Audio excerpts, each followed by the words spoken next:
in this section, I'm going to walk you through what happens in each phase of meiosis.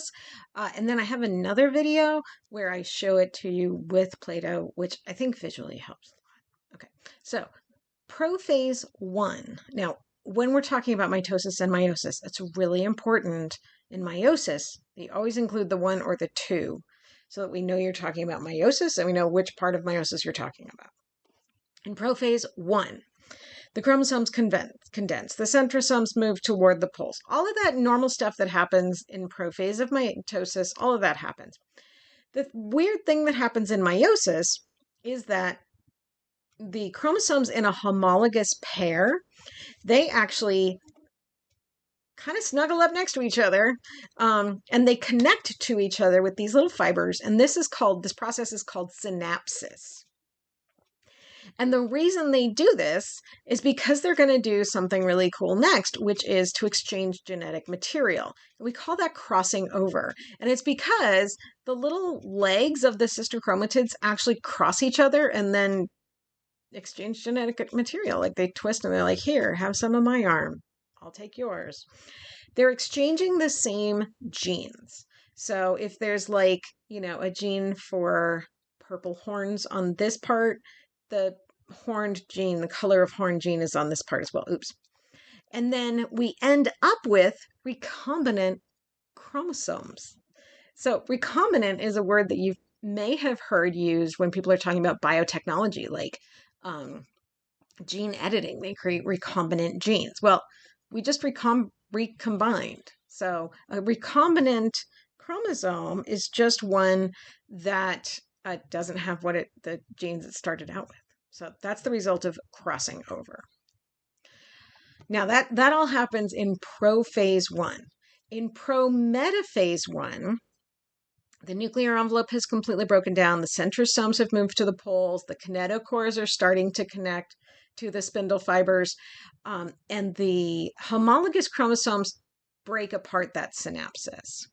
Then we get to metaphase 2. And on metaphase 2, the homologous pairs line up at the metaphase plate.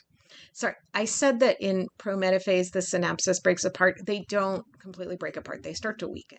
But they want to get to the center so that they're lined up with pairs, with one of each pair on either side of the metaphase plate. What's going to happen next in anaphase 1 is that the homologous pairs separate.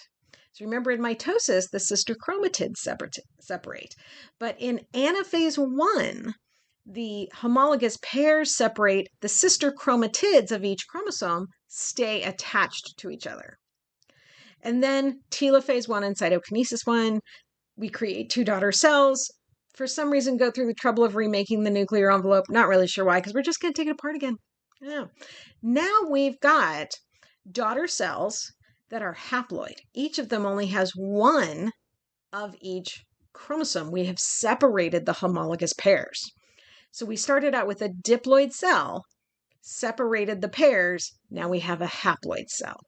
Now, meiosis II, just like mitosis. Everything happens just like mitosis. In prophase 2, the chromosomes condense, the centrosomes move to the ends of the cell, the spindle fibers start forming, the nuclear envelope breaks down.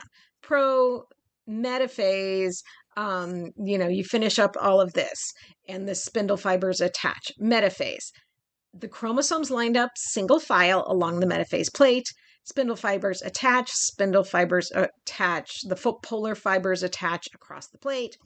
Anaphase 2, the sister chromatids separate from each other, and then telophase 2 and cytokinesis, each of these cells separates into 2 new cells, each one having half the original DNA. So that's how we end up with 4 cells, each of which have half of the DNA in the original cell.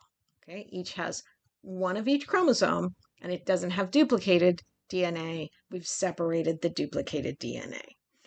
That is how meiosis proceeds. In the next section, we're going to talk about how this affects evolution.